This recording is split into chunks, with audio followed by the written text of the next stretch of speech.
시간 말씀을 받겠습니다. 이 복된 시간에 우리에게 주시는 하나님의 말씀은 신약 성경 요한 1서 2장 3절에서 11절까지의 말씀입니다. 요한 1서 2장 3절에서 11절까지의 말씀, 그가 행하시는 대로라는 제목으로 하나님의 말씀을 받겠습니다. 요한 1서 2장 3절에서 11절까지 말씀을 한 절씩 교독하시겠습니다. 우리가 그의 계명을 지키면 이로써 우리가 그를 아는 줄로 알 것이요, 그를 아노라 하고 그의 계명을 지키지 아니하는 자는 거짓말하는 자요, 진리가 그 속에 있지 아니하되 누구든지 그의 말씀을 지키는 자는 하나님의 사랑이 참으로 그 속에서 온전하게 되었나니 이로써 우리가 그의 안에 있는 줄을 아노라. 그의 안에 산다고 하는 자는 그가 행하시는 대로 자기도 행할지니라.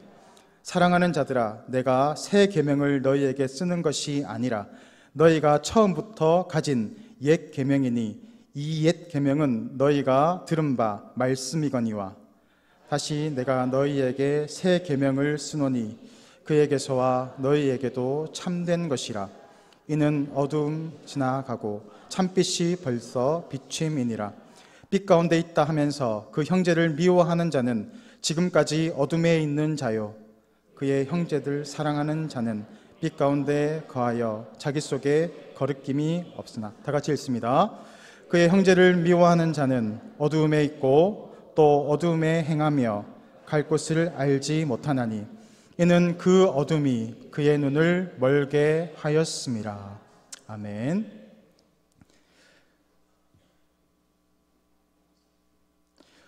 우리가 정말 배워야 할 것은 유치원에서 다 배웠다라는 책이 있습니다. 정말 그런 것 같습니다. 우리가 살아가면서 정말 필요한 것들, 친구랑 싸우지 말아라, 정직하게 살아라, 남의 것을 도둑질하지 말아라, 남에게 피해를 주지 말아라 라는 모든 중요한 교훈들은 대학에서 배우는 것도 아니고 박사학위를 받아야 아는 것도 아니라 정말 우리가 유치원 때 배웠던 것들입니다. 공부를 많이 한 사람들이 있습니다. 그래서 높은 자리에 올라간 사람들이 있습니다. 그런 사람들이 TV에 자주 나옵니다.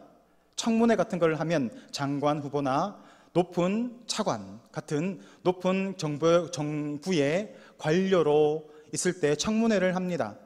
그럴 때 그 사람들의 지난 행적을 다 들추어냅니다. 그들이 낙방하게 되는 이유들이 무엇입니까? 정직하게 살지 않았습니다. 남의 것을 취하고 불법으로 살아가는 것들, 정말 유치원에서 배웠던 그 지식들을 온전히 살아가지 못했기 때문에 높은 자리에 올라가서도 떨어지게 되고 심지어는 감옥에 갇히게 되기도 합니다. 뇌물을 받지 말아야 하는데 뇌물을 받아서 인생이 패가망신합니다. 그렇게 힘들게 공부를 해서 그 자리까지 올라갔을 텐데 정말 지켜야 할 그 단순한 것들을 놓쳐버렸기 때문에 그 인생이 망하게 되는 것을 우리는 자주 발견하게 됩니다. 서울대학교에 들어가고 대학원을 들어가서 박사학위를 따서 그렇게 배운다고 해서 되는 것이 아닙니다. 무엇이 중요한지를 바라보아야 합니다. 몰라서 지키지 못하는 것이 아니라 그것을 무시하고 살았기 때문입니다. 본질을 바라보지 못했기 때문에 부수적인 것들에 마음을 빼앗겨서 그런 실수를 하게 되는 거죠. 진리는 어려운 것이 아닙니다. 매우 쉽습니다. 내 부모를 공경하라. 하나님의 말씀입니다. 이것이 어렵습니까? 그런데 많은 사람들이 자신의 부모를 온전히 공경하지 못합니다. 만약 우리나라가 학생들이 그렇게 열심히 수학 공부를 하고 영어 공부를 하고 국어 공부를 하듯이 부모님을 어떻게 하면 잘 공경할 수 있을까? 밤마다 연구하고 또 묵상하고 그렇게 살기로 몸부림쳤더라면 우리의 가정은 지금과는 많이 달랐을 것입니다. 누가 부모님을 잘 섬기는가? 누가 많은 주위의 사람들을 구제하는가 하는 대회가 있었다면, 그래서 거기에 입상한 사람은 서울대학교 특채로 보내준다고 하면 우리나라는 지금보다 훨씬 더 살기 좋은 나라가 되었지 않았을까요? 왜 우리는 거기에 관심이 없죠? 우리 집, 나만 잘 되면 된다라는 욕심이 들어오면서부터입니다. 다른 사람은 관심이 없습니다. 내가 잘 되면 된다. 거기에 매여서 우리는 지금도 가정이 무너져 가고 있고, 또 이 나라가 정말 자기만 잘 살고자 하는 그런 사람들이 있는 나라 속에서 살고 있는 거죠. 교회도 마찬가지입니다. 어느 교회가 더 성도가 많이 모이는지, 얼마나 더 교회가 큰지가 중요한 게 아니라 우리 교회가 얼마나 많은 영혼을 구원했는지, 얼마나 많은 사람들을 돕고 있는지, 그들에게 복음을 전하고 있는지, 얼마나 많은 선교지에 하나님의 교회를 세워갔는지, 그것이 순위가 된다면 교회의 모습도 지금과는 많이 달라졌을 것이라 생각을 합니다. 하나님이 원하시는 교회가 무엇입니까? 영혼을 살리고 세우고 회복시키는 것, 복음으로 그들을 살려내는 것, 구원으로 이끌어 가는 것, 그것이 교회의 사명이자 본질인 줄 믿습니다. 성도들도 마찬가지입니다. 성도의 본분은 무엇입니까? 하나님의 말씀대로 살아가는 것입니다. 하나님의 뜻을 순종하며 나아가는 것입니다. 내 생각과 내 고집을 다 내려놓고 하나님의 말씀을 오늘도 붙잡고 그 말씀대로 살아가기 위해서 몸부림치며 살아가는 것, 그것이 바로 성도가 나아가야 할 방향이자 본분인 줄 믿습니다.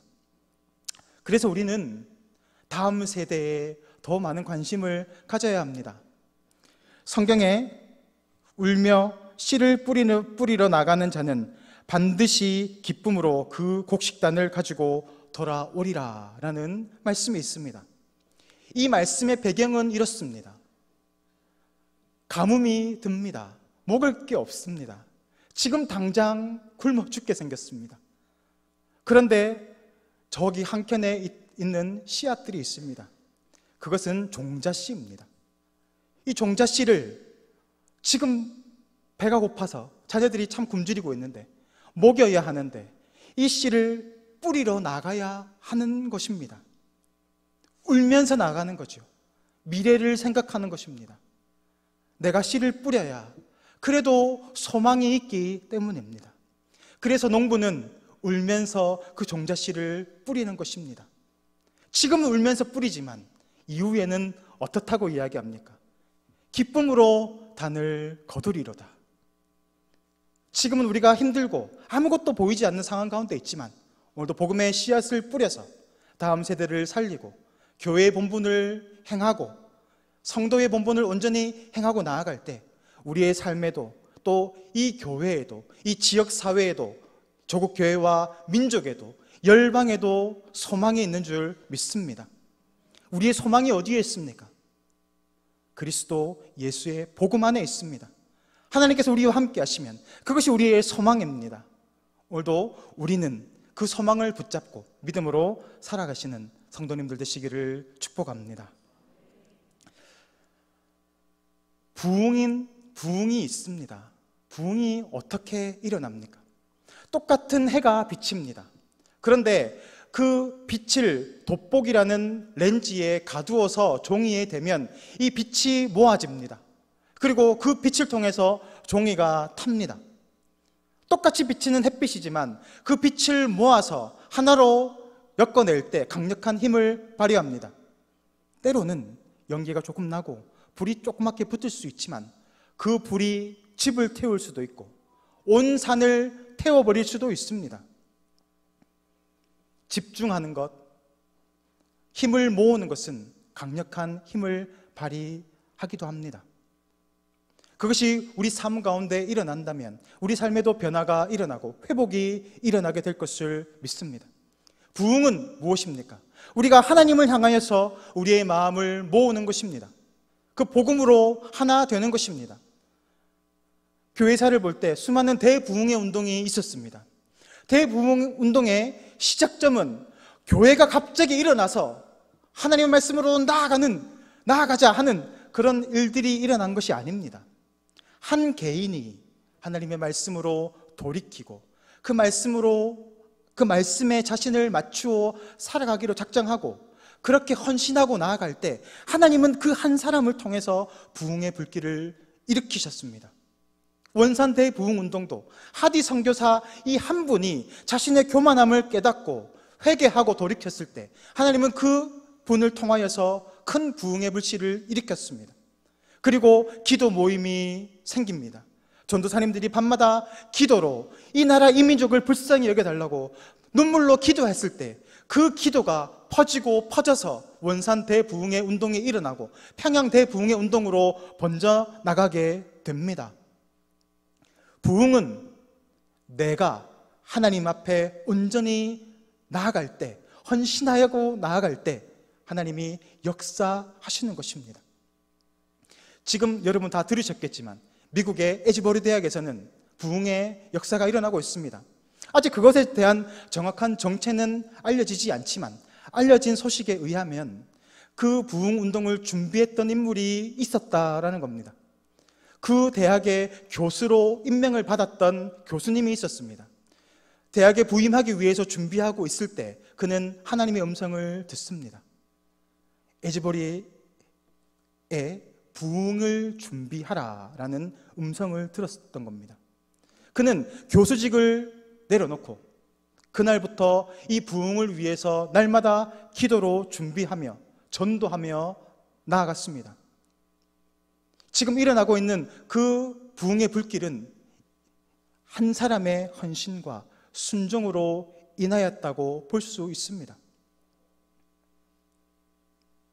우리의 삶도 마찬가지입니다. 내가 하나님의 말씀에 온전히 순복하고 그 말씀대로 나아갈 때 하나님은 우리의 삶을 통하여서 놀라운 변화와 회복의 역사를 일으켜 가실 것입니다. 하나님이 우리에게 요구하시는 것은 무엇입니까? 말씀에 순종하는 것입니다. 그래서 우리에게 계명을 주셨습니다. 두 가지 큰 대명제의 계명이 있습니다. 바로 하나님을 사랑하는 것, 그리고 그 사랑을 통하여서 내 이웃을 사랑하는 것입니다.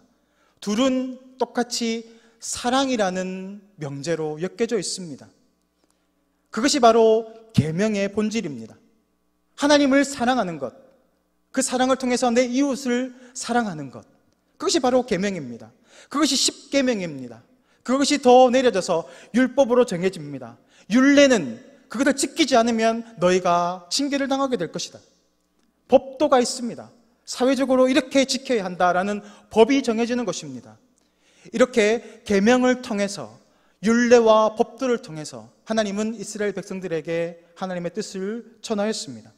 너희가 이 말을 잘 듣고 순종하면 내가 너희의 하나님이 되고 온 세계 열방 가운데 너희를 뛰어난 민족이 되게 하시겠다라는 약속도 주셨습니다. 우리가 말씀에 순종하고 나아갈 때 하나님은 역사하십니다. 일요일에 짜파게티라는 광고가 있습니다. 1,000원대의 라면입니다. 짜장 라면입니다. 이 라면이 데이트를 치게 됩니다. 작은 금액으로 짜장면을 먹을 수 있고 온 가족이 함께 할 수 있다라는 광고 문구와 함께 대박이 났습니다. 그런데 얼마 전부터 이 짜파게티에 체크살이 등장하기 시작합니다. 짜파게티는 1,000원 정도인데 체크살은 수만 원 합니다. 이제는 돈 없는 사람은 짜파게티를 먹을 수 없는 시대가 되었습니다. 제가 먹어봤거든요. 별로 어울리지도 않습니다. 맛있지도 않습니다. 그런데 그것이 유행처럼 번져갔습니다. 주객이 바뀐 거죠. 이 짜파게티라는 것은 가성비가 좋은 것이지 맛있는 것은 아니지 않습니까? 그런데 높은 가격으로 그것을 즐기는 사람들이 있다라는 겁니다. 잘못됐다는 것이 아니라 주객이 바뀌었다라는 겁니다. 예배도 마찬가지입니다. 우리가 하나님을 예배하는 것은 우리를 구원하여 주신 그 하나님의 은혜가 너무나 감사하여 그 감격으로 하나님을 찬양하는 것입니다. 찬양의 중심은 감사가 표현되어야 합니다.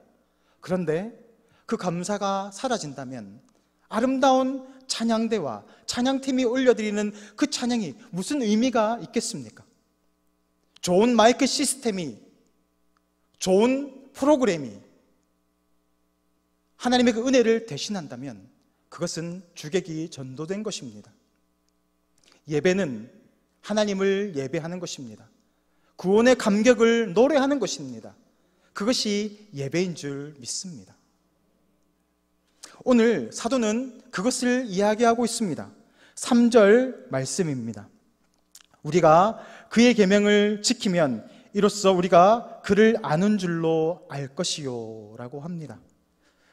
계명을 지키는 것, 그리고 그를 아는 것을 하나로 보고 있습니다. 내가 계명을 지켰다면 나는 하나님을 아는 것이고, 내가 하나님을 안다고 한다면 계명을 지키는 겁니다. 반대로 얘기하면 나는 하나님을 예배하러 왔지만 하나님의 말씀을 지키지 않고 순종하지 않는다면 나는 하나님을 모른다는 겁니다. 하나님을 예배하지 않았다라는 겁니다. 얼마나 억울합니까? 여러분 지금도 이 피곤한 시간에 와서 예배를 드리고 또 말씀을 듣지 않습니까? 졸리지 않습니까? 이렇게 힘들게 예배를 하는데 내가 하나님의 말씀에 순종하지 못한다면 하나님은 그것을 받지 않으신다라는 겁니다. 우리는 하나님을 예배하지 못한 겁니다. 얼마나 억울합니까? 예수님이 이 땅에 오셨습니다. 육신의 모습으로 오셨습니다. 그리고 율법을 완성하셨습니다. 이미 주어진 계명이 있습니다. 그런데 그 율법을 완성했다라는 것은 우리가 인간적인 생각, 장로들의 유전과 전통들이 오히려 주걱이 전도되어서 하나님의 계명이 아니라 장로들의 가르침과 그들의 유전이 우선시된 것입니다. 그것을 바로잡기 위해서 예수님은 율법을 완성하셨습니다. 살인하지 말라, 사람을 죽이지만 않으면 된다고 생각합니다. 그렇지만 예수님은 마음으로 미워하는 것부터가 살인이다. 도적질하지 말라, 도적질하는 것뿐만이 아니라 내가 저것을 탐내는 것부터 이미 도적질한 것이다. 간음하지 말라, 내가 마음으로 음욕을 품었은 그 순간부터 이미 간음이 시작되었다라는 것을 보여줍니다. 그것이 바로 율법입니다. 누가 이것을 지킬 수 있겠습니까? 그것은 바로 우리가 행위로 그것을 지켜내는 것이 아니라 우리는 그것을 지킬 수 없고, 무엇보다도 하나님은 우리의 마음의 중심을 살피시는 분이심을 드러내시기 위해서입니다. 하나님을 의식하라는 겁니다. 계명을 지키는 것은 사람에게 잘 보이고자 하는 것이 아니라 하나님이 우리의 마음의 중심을 아심으로 하나님을 의식하고 살아가는 것입니다. 예수님께서 율법의 본을 보여주셨습니다. 나를 따라해라, 나처럼 하면 된다. 그리고 율법을 온전히 지키시는 삶을 사셨습니다. 우리는 예수님을 쫓아 살아가기만 하면 됩니다. 그런데 문제가 있습니다. 너무너무 힘이 듭니다. 흉내는 낼 수 있겠는데 예수님이 말씀하신 것처럼 마음의 중심으로 그렇게 살아갈 수 없다는 것을 발견하게 되는 거죠. 그러면서 좌절이 오지 않습니까? 그럼 어떻게 하라는 겁니까? 5절 말씀을 볼까요? 요한일서 2장 5절 말씀입니다. 누구든지 그의 말씀을 지키는 자는 하나님의 사랑이 참으로 그 속에서 온전하게 되었나니 이로써 우리가 그의 안에 있는 줄을 아노라. 말씀을 지키는 자는 하나님의 사랑이 참으로 온전히 거하고 있다라는 말입니다. 다시 말하면 하나님의 사랑이 온전한 사람은 계명을 지킨다라는 겁니다. 하나님의 말씀을 지킨다라는 겁니다. 그렇다면 이 하나님의 사랑은 뭘까요? 하나님의 사랑이 헬라어로 뭘까요, 여러분? 아가페입니다. 하나님의 사랑은 아가페 사랑입니다. 이 아가페 사랑은 우리 속에 나오는 사랑이 아니라 우리 속에는 없는 사랑입니다. 바로 하나님의 사랑인 겁니다. 요한 1서 4장 16절 말씀을 볼까요? 사랑이 누구를 가르치는지 명확하게 이야기하고 있는 본문입니다. 하나님이 우리를 사랑하시는 사랑을 우리가 알고 믿었노니 하나님은 사랑이시라. 사랑 안에 거하는 자는 하나님 안에 거하고 하나님도 그의 안에 거하시느니라. 사랑은 누구입니까? 하나님입니다. 다시 말하면 아가페 사랑은 하나님 자신입니다. 그럼 다시 5절 말씀을 보겠습니다. 누구든지 그의 말씀을 지키는 자는 하나님의 사랑, 아가페의 사랑이 참으로 그 속에서 온전하게 되었나니 이로써 우리가 그의 안에 있는 줄을 아노라 라는 겁니다. 하나님의 그 아가페의 사랑이 우리 안에 거할 때 우리는 하나님의 이 계명, 하나님의 말씀을 온전히 준행할 수 있다라는 것이죠. 그래서 로마서 8장 3절 4절 말씀이 이해가 되기 시작하는 겁니다. 우리 다 같이 읽어보도록 할까요? 로마서 8장 3절에서 4절 말씀입니다. 시작. 율법이 육신으로 말미암아 연약하여 할 수 없는 그것을 하나님은 하시나니 곧 죄로 말미암아 자기 아들을 죄 있는 육신의 모양으로 보내어 육신의 죄를 정하사 육신을 따르지 않고 그 영을 따라 행하는 우리에게 율법의 요구가 이루어지게 하려 하심이니라. 아멘. 우리가 육신의 연약함으로 인하여서 하나님의 말씀대로 살아갈 수 없음을 아시고 누구를 보내셨다는 겁니까? 예수 그리스도를 보내셨다는 것입니다. 그리고 예수님을 통해서 누가 우리 가운데 임하셨다는 것입니까? 그 영을 따라 성령님입니다. 성령을 통해서 우리가 율법의 요구를 온전히 이루어낼 수 있는 그런 존재가 되었다라는 말씀입니다. 그러므로 하나님이 우리 안에 거하고 하나님의 사랑이 우리 안에 거하는 그 아가페의 사랑의 실체는 누구입니까? 성령 하나님이십니다. 성령 하나님을 통해서 우리는 이제 율법을 온전히 준행할 수 있는 그런 사람이 되었다라는 겁니다. 그래서 이전에 있는 것들은 다 지나가고 새로운 피조물이 되었습니다. 그것이 바로 우리의 실체입니다. 우리는 이제 육신의 모습으로가 아니라 성령의 도우심 가운데 하나님의 계명을 온전히 준행하고 지킬 수 있는 존재가 되었다라는 말입니다. 오늘 사도는 옛 언약과 새 언약을 구별하고 있습니다. 옛 언약, 새 언약. 추구하는 것은 동일합니다. 바로 사랑입니다. 옛 언약도 사랑을 추구하고 새 언약도 사랑을 추구합니다. 바로 하나님을 목숨을 다해서 내 성품을 다해서 힘을 다해서 사랑하는 것, 그리고 내 이웃을 내 몸과 같이 사랑하는 것, 바로 옛 언약과 새 언약이 가리키고 있는 동일한 것입니다. 그런데 뭐가 다를까요? 주체가 다릅니다. 그 사랑을 행하는 주체가 다르다는 말입니다. 옛 언약은 내가 그렇게 살아가고자 했던 모습입니다. 율법의 모습이죠. 내가 그것을 지켜보려고 하는 겁니다. 보이지 않는 하나님을 사랑하려고 노력하는 겁니다. 사랑이 안 되는 겁니다. 나를 더 사랑하게 되는 겁니다. 세상을 더 사랑하게 되는 겁니다. 그래서 바리새인들이 외식할 수밖에 없었습니다. 왜 그렇습니까? 율법에 매여 있었기 때문입니다. 내가 그것을 지키려고 몸부림쳤기 때문입니다. 그런데 이제는 새 시대가 되었습니다. 이제는 내가 아니라 이 율법을 지키는 주체가 누구입니까? 성령 하나님입니다. 성령 하나님이 우리를 통하여서 하나님의 계명을 지킬 수 있도록 인도해 가신다라는 겁니다. 그래서 우리가 사는 이 시대를 뭐라고 부릅니까? 은혜의 시대입니다. 내 힘으로 살아가는 것이 아니라 우리 속에 내주하시는 성령님의 도움을 통하여서 하나님의 뜻을 온전히 이루어갈 수 있는 그런 것, 바로 은혜의 시대를 우리는 살고 있는 겁니다. 문제는 새로운 시대를 살고 있으면서, 은혜의 시대를 살고 있으면서 여전히 옛날의 모습으로, 율법의 모습으로 살아가고 있는 사람입니다. 하나님 우리에게 예수님을 보내주시고 예수님은 성령님을 보내주셨습니다. 성령을 통해서 우리는 이제 율법을 온전히 이뤄낼 수 있는 존재가 되었지만 여전히 내 힘으로, 내 능력으로, 내 의지로 말씀대로 살아가고자 하는 어리석은 사람들이 있다는 겁니다. 한 버스 운전기사가 시골길을 달리고 있었습니다. 나름 매우 더웠고 사람도 없었습니다.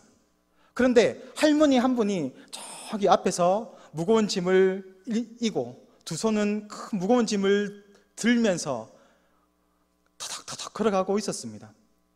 이 운전기사가 보기에 날도 더운데 저 할머니가 얼마나 힘드실까 하고 차를 세웁니다. 문을 엽니다. 할머님, 타십시오. 그러니까 할머니가 제가 차비가 없어요 그러는 거예요. 아, 괜찮습니다. 타세요. 그냥 타세요. 했더니 할머니가 매우 고마워하면서 이제 힘들게 올라탑니다. 그렇게 버스는 출발을 합니다. 버스 기사가 백미러로 뒤를 돌아보니까 할머니가 여전히 그 짐을 지고 있는 겁니다. 그 차를 멈춰 세우는 거예요. 아니 할머니, 차를 탔는데 왜 그 짐을 다 지고 계시냐고. 아이고, 내가 미안해서 그러지. 내가 차비도 못 내고 미안해서 그러지. 할머니는 너무 미안하니까 짐을 짊어졌다는 겁니다. 우리의 모습과 비슷하지 않습니까?